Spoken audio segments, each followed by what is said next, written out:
Hey y'all, happy Sunday. So today we're going to be discussing how much dividend income my $39,000 portfolio made for the month of April. So here we go. So here is my dividend portfolio. I've it broken up into a couple of different sheets. This first one here being my overview. Next one is my income sheet that shows how much I'm getting paid month to month. Next is my little bar chart that shows my journey to retirement. And last but not least is all the data behind the bar chart, and I'll explain all that at the very end. So jumping back over to our overview sheet, I have it broken up into my taxable brokerage on the top and my Roth IRA on the bottom. Starting off with my taxable brokerage here, in parentheses there, you can see that it's after taxes. The purpose behind that was I didn't want to kid myself and think I was making more in dividends than I actually was. I am making that amount of money, but I'm paying tax on it too. So I wanted to just take that tax out so I could just look at this spreadsheet and be like, okay, all right, I've made $185 without worrying about taxes. So that's, I just wanted to make that easy for me. Of highlight here, my top stock is this Canadian Imperial Bank. I think that's the name of it. The ticker symbol CM. I bought them during a whim on COVID. I didn't have any, oh, you should go buy this. I bought it during COVID, kind of randomly when I didn't know what I was doing. And it's actually paid off pretty well for me. I've enjoyed the stock and it's paid consistently. So it's done well for me.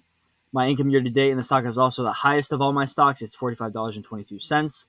My next two, the next two highest companies after that one, where there is Cube Smart's number 2. They're a what are they? Yeah, they're a REIT, and then they do storage. So you probably see them on the side of the highways. They're just storage units, and they pay me $38 year to date. And then my next highest is O, which is Realty Income Corp. They're REIT, which is Real Estate Investment Trust. And then they also, I believe they do commercial real estate. I don't think they do any residential. I think it's just commercial. But I kind of summarize my taxable brokerage down line 17 there. So our total value as of May 2nd is $22,000 with an average yield of 4.72%, an anticipated income of $854 that I got from Fidelity. And then how much income I've actually received here today is $185.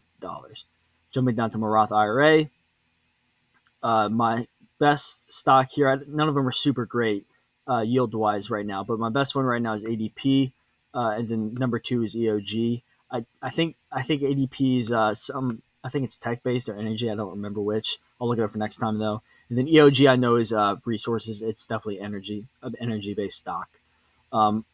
Going down to totals here, my average yield is 3.33%. Oh, sorry, I forgot. Total value is just over $17,000.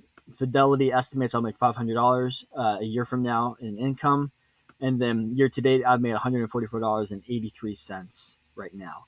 So last but not least, our portfolio totals there. We'll make that a little higher up on the screen. So our total value as of May 2nd is $39,449.25. Our average yield on all our stocks is 3.79%. Our estimated yield a year from now, again, so that would be April, or I guess May 1st to May 1st, going through next year. Again, I just get this number from Fidelity. I thought it'd be fun to track, so that's why that's there. It's $1,355.80.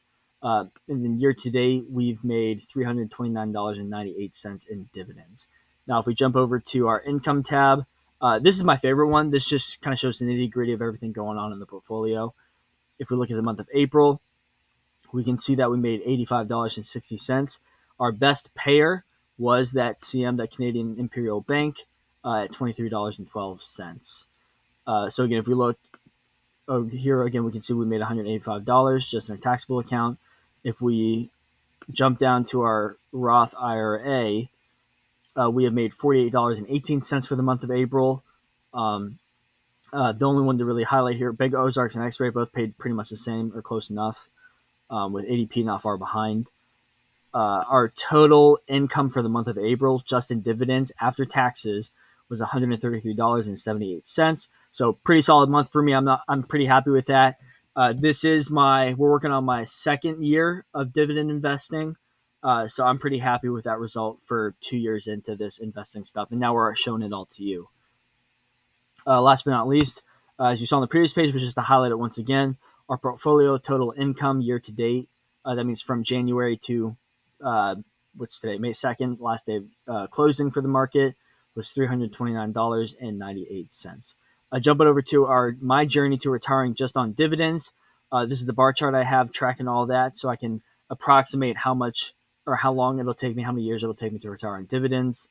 I'm not a super Excel whiz yet, so I'll try to make this chart more useful in the future. But suffice to say, we're looking around the 25-year range. I think that's around $6,800, which we'll see on the next page. But I think that's about what I'm shooting for, and that's about what I make now monthly. So jumping over to our data sheet. So this is where all the magic happens. We have number of years in column A. Column B is I have today's value listed here. The yield. Oh, actually, I'll skip that one first. Dividend monthly. So this is just, you can see the average of what we made so far year to date. And then I multiply that average by 12 to get our estimated annual income for this year. The yield is the estimated annual average divided by today's account value. And that's how we got 2.51%. So if you can believe it or not, this amount is going to fluctuate day to day because my account value is going to go up and it's going to go down. So my value has gone back up a little bit after the dip because of the tariff stuff. So my yield is showing a little lower than it was a couple days ago. I've estimated a dividend growth of 10% roughly year over year. And the reason for that is because, as I reviewed last time, we did Get Rich with Dividends by Mark Lichtenfeld. And again, his goal is to be able to have stocks that yield at least 4% and then grow their dividends by 10% year over year. So that's the metric, or that's the rules I'm working about in choosing these stocks. As I've said in my previous videos, I absolutely love dividend investing, especially for us service members out there who are trying to make a little extra on the side while working that, not 9 to 5 grind. I love this stuff because no matter where you are, you can always be making that paycheck. I could be at NTC. I'll still have Bank of the Ozarks pay me a dividend, whether I'm present or not.